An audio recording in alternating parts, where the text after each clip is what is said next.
मार्ग और कर्तव्य को पहचाने और वही करे जो सही है, चाहे दुनिया कुछ भी कहे या कर रही हो। श्रीमद् भागवत गीता की 38वीं शिक्षा हमें यह सिखाती है कि अपनी जीवन की समस्याओं को दूसरों के साथ साझा करने से बचना चाहिए। इसका कारण यह है कि 80% लोगों को आपकी समस्याओं से कोई फर्क नहीं पड़ता और बाकी 20% लोग आपके दुख में खुशी महसूस करेंगे। इसीलिए सफलता वही पाते हैं जो समय और परिस्थितियों पर रोते नहीं हैं, बल्कि उनका डटकर सामना करते हैं। आपकी नजर हमेशा उस चीज पर होनी चाहिए जिसे आप पाना चाहते हैं, ना कि उस पर जो आप खो चुके हैं। इस दुनिया में कुछ भी स्थायी नहीं है। समय के साथ हर स्थिति बदलती है, चाहे वह कितनी भी कठिन क्यों ना हो। समय के साथ लोग, रास्ते और हमारी भावनाएं भी बदलती हैं और कभी कभी हम खुद भी बदल जाते हैं। नियति का नियम यही है कि जो कर्म आज आप करते हैं वही एक दिन आपके साथ भी घटित होगा। इसलिए बनना है तो किसी की कमी बने, क्योंकि जरूरत कोई भी पूरी कर सकता है, लेकिन कमी को पूरा करना मुश्किल होता है। यदि आप किसी को भौतिक चीजें नहीं दे सकते तो बस दुआ करें।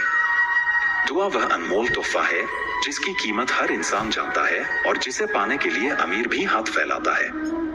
श्रीमद् भागवत गीता की 39वीं शिक्षा यह है कि जब कोई आपके साथ अधर्म करता है, पाप करता है या गलत व्यवहार करता है तो उसे दंड देना अत्यंत आवश्यक है। यदि आप उसे सहन करते हैं तो वह व्यक्ति आपके साथ और भी गलत करता जाएगा और आपके साथ किए गए पाप में आप भी भागीदार बन सकते हैं। अर्जुन ने श्री कृष्ण से कहा कि जिनसे वह युद्ध करने जा रहे हैं वे उसके भाई और गुरुजन हैं, और वह उनके सामने हथियार कैसे उठाए। उसकी हर क्रिया ने केवल समाज को नुकसान पहुंचाया। इसीलिए कोई भी परिवार, संबंध या राज्य केवल प्रेम और आपसी समझ से फल फूल सकता है। जहां अहंकार और क्रोध होते हैं वहां टूटन अवश्य भावी होती है।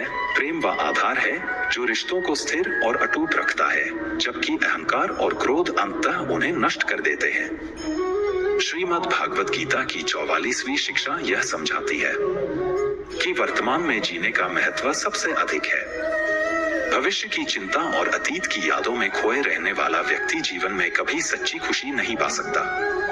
वास्तविक खुशी केवल उसी पल में मिलती है जब आप पूरी तरह से वर्तमान को अनुभव करते हैं और आज के क्षणों का आनंद लेते हैं। बीता हुआ कल और आने वाला कल दोनों का कोई ठोस अस्तित्व नहीं होता। ये केवल हमारी बुद्धि और विचारों का हिस्सा होते हैं। अतीत या भविष्य वास्तविकता नहीं है, बल्कि यह हमारे मन और विचारों की कल्पना का परिणाम होता है। वास्तविकता केवल वह है जो इस पल में घटित हो रही है। यही आपका आज है, यही आपका संजीव पल है। यदि आप अपने मन और बुद्धि को अतीत की स्मृतियों या भविष्य की चिंताओं में उलझाए रखेंगे तो आप कभी भी वर्तमान की खुशी महसूस नहीं कर पाएंगे। इसीलिए यदि जीवन में सच्चा आनंद पाना चाहते हैं तो आज में जीना और इस क्षण का महत्व समझना सीखें। यही जीवन का सार है। श्रीमद् भागवत गीता की 45वीं शिक्षा यह सिखाती है कि चाहे आप किसी की मदद करें या ना करें, लेकिन जानबूझकर किसी का दिल दुखाना कभी नहीं चाहिए। जब आप किसी के दिल को ठेस पहुंचाते हैं तो उस क्षण शायद आपको इसका एहसास ना हो, लेकिन एक दिन ऐसा जरूर आता है जब वही दर्द आपको भी महसूस होता है, जबकि